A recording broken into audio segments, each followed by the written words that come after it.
Apat na diskarte ni Casimero na hindi alam ng lahat bakit ito nanalo.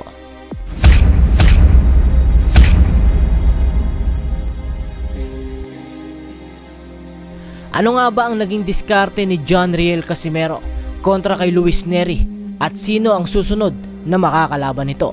アグレッシブに入ってますね。距離が噛み合ってますね。はい、右のジャブを出していこうというネリ、ボディから左さあバックのカシメロ、左のフック。今はもうこのカシメロのパンチも慣れてきてますし、左だ、これは全員クリーンに捉えた。それでもこう走りましたね。確信を持っています。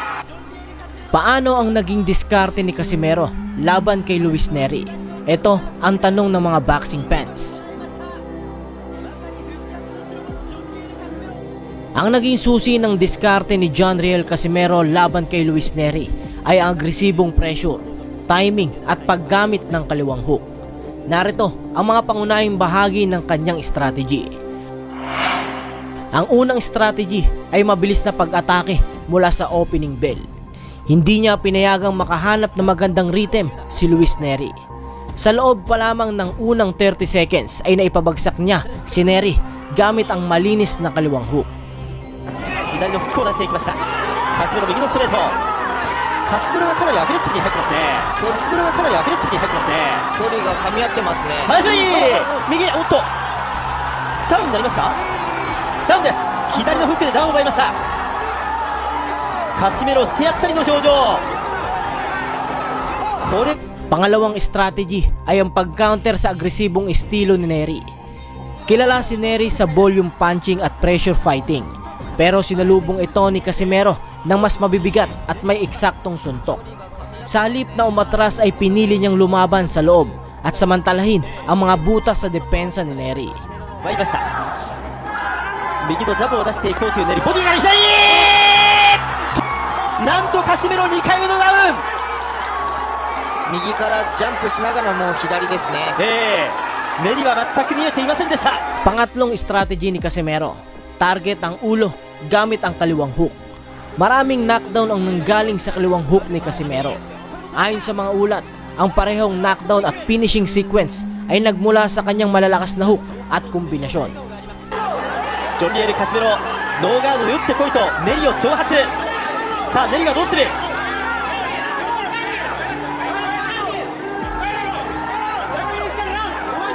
残り30。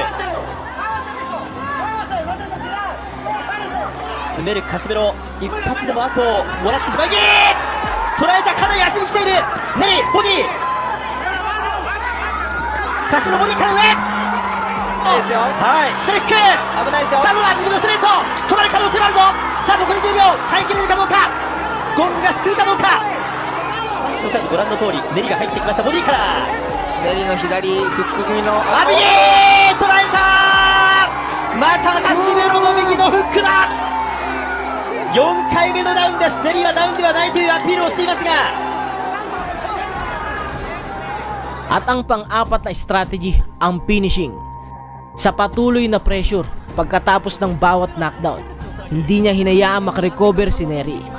3 beses bumagsak si Neri sa unang round pa lamang at nadagdagan pa ito sa mga sumunod na round hanggang sa itigil na ang laban sa ika-4 na round. 見えるカシメロ、ボディから上、左のフック、右。ネリも井上尚弥からダウンを奪った過去があります。ボディで後半勝負したいですよね。はい。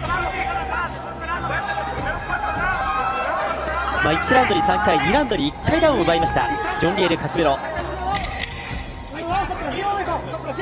ボディから上、左のフック、右。ネリも井上尚弥からダウンを奪った過去があります。ボディ、右打ち下ろし、ダウンではありません。ダウンか、ダウンですね。受け方は昴生さんどう見てますか。そうですね。今はもうこのカシメロのパンチも慣れてきてますし、左だ。これは全員クリーンに捉えた。それでもこう走りましたね。確信を持っています。ジョン・リエル・カシメロをノックアウト。最後は左のカウンターフック。見事に捉えました。まさに復活の白星ジョンリエル・カシメロ。 Ano ang naging kamalian ni Luis Neri sa laban na ito? Malaking epekto sa boksingero ang pagpapanatili ng lakas at kondisyon bago ang laban. Si Neri ay nagkaproblema sa timbang bago ang laban, samantalang si Casimero ay mukhang mas sariwa at preparado. Posibleng nakaapekto ito sa tibay at paggalaw ni Neri habang tumatagal ang laban. Sa madaling salita, ang diskarte ni Casimero ay agaran at walang tigil na pressure. Pag-timing sa pagpasok ni Neri at paulit-ulit na paggamit ng malakas na kaliwang hook hanggang mabasag ang depensa at balanse ng kalaban. Ito ang dahilan kung bakit 6 na beses niyang naipabagsak si Neri bago natapos ang laban sa ika-4 na round. At ang tanong ng mga boxing fans kung sino nga ba ang susunod na makakalaban ni John Riel Casimero. Sino ang posibleng makalaban ni Casimero matapos talunin si Luis Neri? Narito ang 4 na bigating boksingero na may tsansang makaharap ni Casimero sa hinaharap. Matapos ang dominanteng panalo ni John Riel Casimero laban kay Luis Neri, ang pinakamalamang na mga susunod na kalaban niya, ang unang-una sa listahan, si Naoya Inoue. Ito ang laban na matagal nang gustong mangyari. Pagkatapos ng panalo kay Neri, ay muling tinawag ni Casimero si Naoya Inoue at sinabi niyang parang tinalo na rin niya si Inoue sa naging performance niyang ito.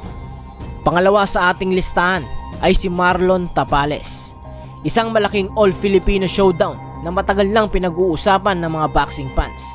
Maaari itong maging title eliminator o malaking domestic super fight. At ang pangatlo ay si Murodjon Akhmadaliev, dating unified champion at isa sa mga top contender sa 122 pounds. Magandang sukatan ito kung handa si Casimero para sa world title shot.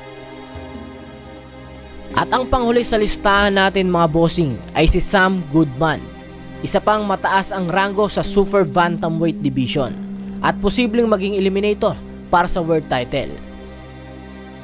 Sa ngayon, sa aking opinion, ang pinakamalaking laban na may pinakamalaking pera at interes ng mga boxing fans ay ang Casimero versus Inoue. Ang panalo ni Casimero kay Neri sa pamamagitan ng 4th round knockout ay malaking pahayag na kaya pa niyang makipagsabayan sa mga elite fighter sa dibisyon na ito. At kung mangyayari ang Casimero versus Inoue, sa tingin ko, iyon ang susunod na target ng kampo ni Casimero.